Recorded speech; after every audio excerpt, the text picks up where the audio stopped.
کہ وزیر اعلیٰ میں اور چیف سیکرٹری صاحب میٹنگ میں تھے. فرشتے تھے تو فرشتے آپ تک ان کی رسائی ہوگی. میں یہ جو آپ کہہ رہے ہیں گفتگو، یہ وہاں گفتگو نہیں ہوئی ہے، پہلی بات. دوسری بات یہ ہے کہ ہم سب عوام کو جواب دہ ہیں.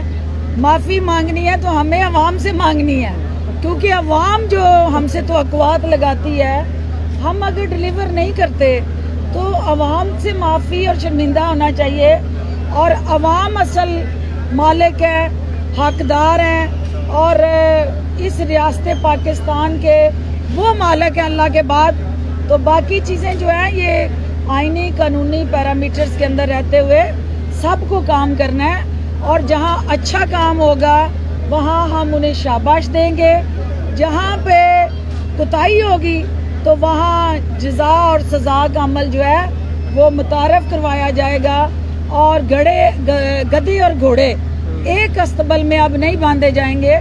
جو یہ نہیں ہوگا کہ جو کام کرے تو وہ شاباش اس کو نہ ملے، اور جو نہ کرے وہ خوشامد کر کے اس کا حق چھین لے. ایسا نہیں ہوگا.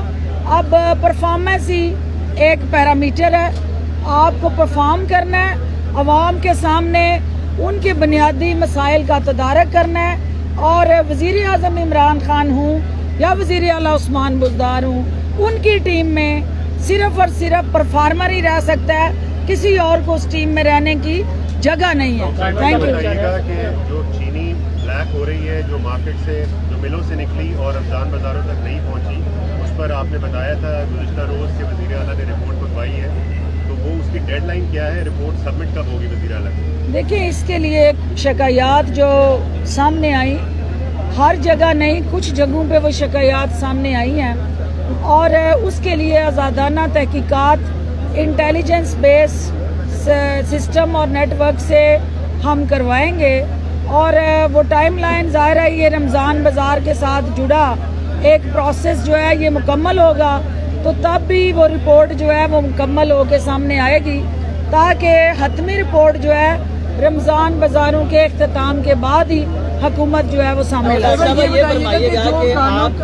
صاحب یہ فرمائیے گا کہ رمضان مبارک میں تو آپ نے سبسڈائز کر کے لوگوں کو شاید جو خردمش ہیں وہ سستی دے دی. اب یہ رمضان ختم ہونے والا ہے، اس کے بعد جو اوپن مارکیٹ میں پرائسز ہیں، چینی 110 پہ ہے، اسی طرح سے جو چکن ہے وہ 400 پہ پہنچ گیا ہوا ہے، باقی چیزوں پہ بھی قیمتیں زیادہ ہیں، تو وہ جو دیران دوری ہو رہی ہے اس کے خلاف کیا حکومت کی ایکشن عملی ہوگی؟ دیکھیں، رمضان بازار یہی بعد میں سہولت بازار میں بدلیں گے، اور حکومت جو ہے رمضان بازار کو اور سہولت بازار کو جب تک جو ہے ہم یہ طے اور تعین نہیں کر لیتے کہ ہماری عام مارکیٹوں میں جو عوام تک رسائی ہے ان اشیاء کی، کیونکہ رمضان میں وہ کھپت بڑھتی ہے اور ڈیلی یوزیج میں وہ کھپت کم ہو جاتی ہے، جو ڈیمانڈ سپلائی گیپ آتا ہے وہ رمضان میں زیادہ دیکھنے کو ملتا ہے.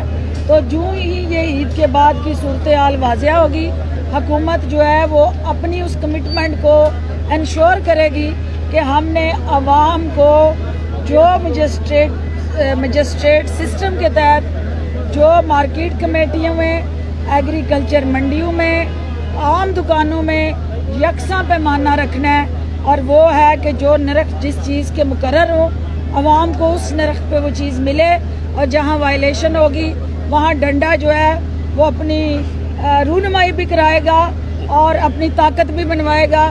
ندیم قریشی صاحب تشریف لائے ہیں پارلیمانی سیکرٹری. پنجاب کو ہم بدل رہے ہیں، اور یہ تبدیلی کا سفر جو ہے میں سن رہی تھی کہ ابھی ایک کنیز دوئم جو ہے وہ پنجاب اسمبلی کے باہر آو بقا کر رہی تھی، اور وہ شاہی خاندان کے ایک شہباز شریف کا ذکر کر رہی تھی، اور وہ کہہ رہی تھی کہ ان کے دور میں جو مثالی اقدامات تھے ان مثالی اقدامات کا ہی خمیازہ آج یہ قوم بھگت رہی ہے کہ انہوں نے اسی صوبے کو 1200 ارب کا مقروض کیا، اور جو منصوبے اس عوام کی بہتری کے لیے ہونے چاہیے تھے وہ انہوں نے بڑے بڑے کمیشن اور کک بیکس کے لیے شروع کیے، جس کی قیمت آج یہ قوم ادا کر رہی ہے.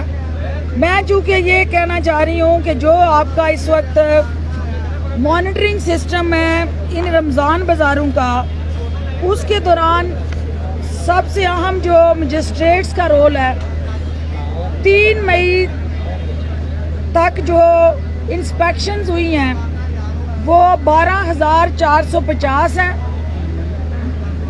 1924 اوور چارجنگ، ظہیرہ اندوزی اور دیگر خلاف ورزیوں کے کیسز سامنے آئے ہیں، جن پر 89 مقدمات درج ہوئے ہیں اور 68 افراد کو گرفتار کیا گیا ہے۔